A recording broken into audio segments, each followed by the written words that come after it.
मजाक देश के प्रधानमंत्री का किसी भी स्तर पर और खास करके देश के प्रधानमंत्री जब विदेश के दौरे पर हों तो प्रधानमंत्री के बारे में इस तरह की भाषा का प्रयोग किसी भी राजनीतिक दल के लिए और किसी भी देश के प्रधानमंत्री के लिए उचित नहीं। हिंदी के शब्दकोश में मैं बार बार कहता हूँ इतनी शब्दावली है जिसमें अपने घोर से घोर विरोधी के लिए कड़े से कड़े शब्दों का प्रयोग कर सकते हैं, लेकिन जिस भाषा का प्रयोग आपके खुद के लिए अच्छा नहीं है दूसरों के लिए उपयोग नहीं करना चाहिए। कि जब से हमारा ये वॉर शुरू हुआ है मिडिल ईस्ट वॉर में हमें कच्चे तेल की जो सप्लाई है उसमें हमें परेशानी हुई।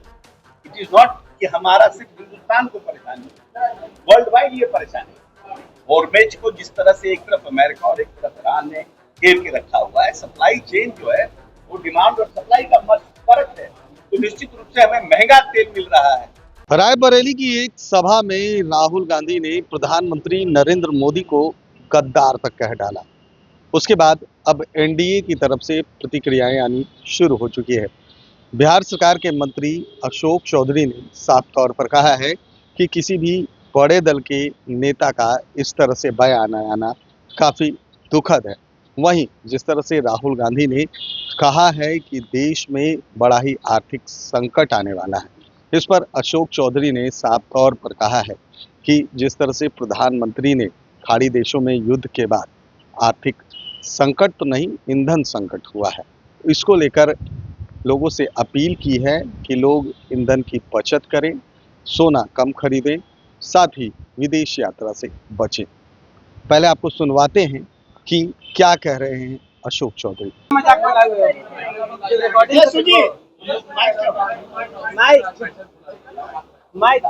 को तो अधिकार है,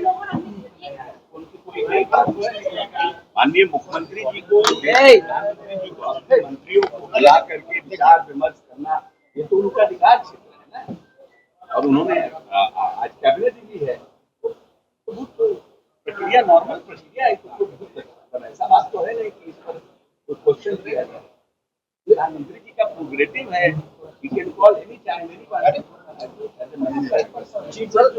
लेकिन राहुल गांधी ने जिस तरह से शब्दों का इस्तेमाल किया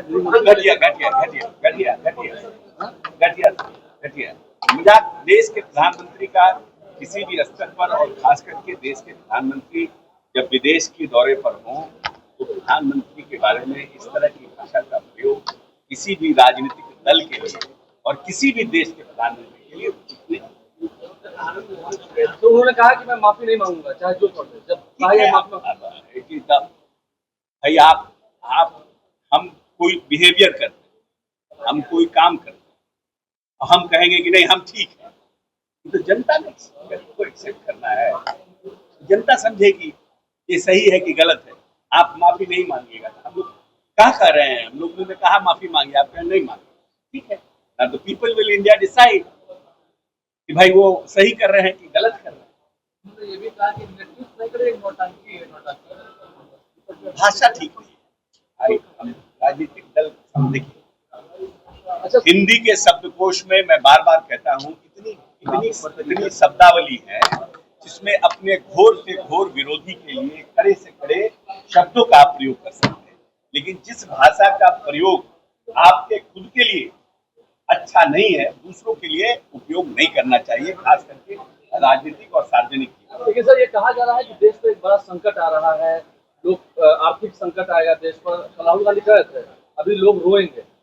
नहीं, हमारे देश के प्रधानमंत्री जी ने कहा कि आर्थिक संकट आ रहा है, हमारे देश के वित्त मंत्री ने कहा आर्थिक संकट आ रहा है, हमारे आरबीआई के गवर्नर ने कहा कि आर्थिक संकट आ रहा है, हमारे किसी भारत के किसी आर्थिक जो जानकार हैं उन्होंने ऐसा कहा कि आर्थिक संकट आने वाला है। परिस्थितियां बदली हैं क्योंकि ये सब लोग जानते हैं कि जब से हमारा ये वॉर शुरू हुआ है मिडिल ईस्ट वॉर में हमें कच्चे तेल की जो सप्लाई है उसमें हमें परेशानी हुई। इट इज नॉट कि हमारा सिर्फ हिंदुस्तान को परेशानी हुई, वर्ल्ड वाइड ये परेशानी है। हॉर्मुज़ को जिस तरह से एक तरफ अमेरिका और एक तरफ ईरान ने घेर के रखा हुआ है, सप्लाई चेन जो है वो डिमांड और सप्लाई का फर्क है, तो निश्चित रूप से हमें महंगा तेल मिल रहा है। तो जो हमारा फॉरेन कैपेसिटी है, जो हमारा जो फौरन हमारा उसको बोलते हैं रिजर्व है, वो रिजर्व हमारा घट रहा है। तो उसके लिए प्रधानमंत्री जी ने कहा है कि डीजल पेट्रोल पर कम खर्च हो, जनता से अपील की है। तो बहुत अच्छी बात है कि उन्होंने अवेयर किया, सेंसिटाइज किया। उन्होंने कहा फॉरेन ट्रिप कम करिए, जिससे कि हमारा फॉरेन करेंसी जो है कम खर्च हो। अब इसको आप आर्थिक संकट से देख के जोड़ रहे हैं और आप बोल रहे हैं कि देश में आप देश की जनता को हराना चाह रहे हैं।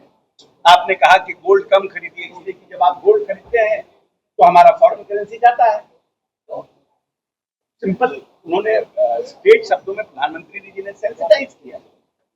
अब आने वाला समय मैं समझता हूं कि देश एक मजबूत हाथ में है और जो लोग हैं वो आर्थिक परिस्थितियों को अच्छी तरह से समझ रहे हैं। तो देश के जनता के हित में निर्णय होगा। कोई परिस्थितियां ऐसी विषम आएगी भी। अच्छा, एक सवाल सर, बिहार में विपक्ष नेता कह रहा है कि जाति देख कर एनकाउंटर किया जा रहा है, सिर्फ एक जाति विशेष का एनकाउंटर टारगेट किया जा रहा है, एक जाति को टारगेट किया जा रहा है, उन्हें कौन सा मारा जा रहा है? Is that person is a criminal or not? Is that person is a criminal or not? So you want to protect a special caste just because he is a criminal? प्रश्न ये नहीं है कि वो जाति किसका है, प्रश्न ये है कि वो क्रिमिनल है कि नहीं है। जिसका भी पुलिस से मुठभेड़ हुआ वो आदमी, वो व्यक्ति क्रिमिनल हिस्ट्री का था कि नहीं था? क्या स्तर हो गया राजनीति का, क्या स्तर हो गया राजनीति? अब क्रिमिनल को भी अगर कोई मारा जा रहा है इनकाउंटर में या पुलिस मुठभेड़ में करिए तो उसको कह रहे हैं जाति मार रहा है। क्रिमिनल का कोई जाति होता है? क्रिमिनल का तो सबसे बड़ा जाति क्रिमिनल होता है। क्रिमिनल का कौन सा जाति होता है? क्रिमिनल को जाति पूछ करके मारता है किसी को या एक्ट करता है? हम समझते हैं कि पूरी तरह से जो है कि आज जो बिहार के विपक्ष है उसकी राजनीतिक सोच और पॉलिटिकल सेंसिबिलिटी जो है नगण्य हो गया। तो आपने अशोक चौधरी को सुना, कहते हुए नजर आ रहे हैं कि इतने बड़े दल के नेता इस तरह से बयान दे रहे हैं जो कि काफ़ी दुखद एवं दुर्भाग्यपूर्ण। वहीं तेजस्वी यादव के जाति देखकर एनकाउंटर वाले बयान पर उन्होंने कहा है कि क्रिमिनल की कोई जाति नहीं होती है। अगर वो अपराधी है, अपराध कर रहा है तो पुलिस अपना काम करेगी।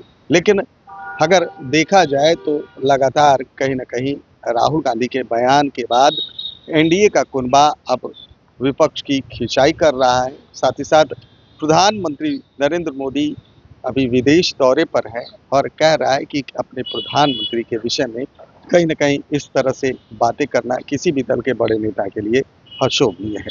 कैमरा पर्सन गोलू के साथ सुधेंद्र रमन, NBC 24 पटना।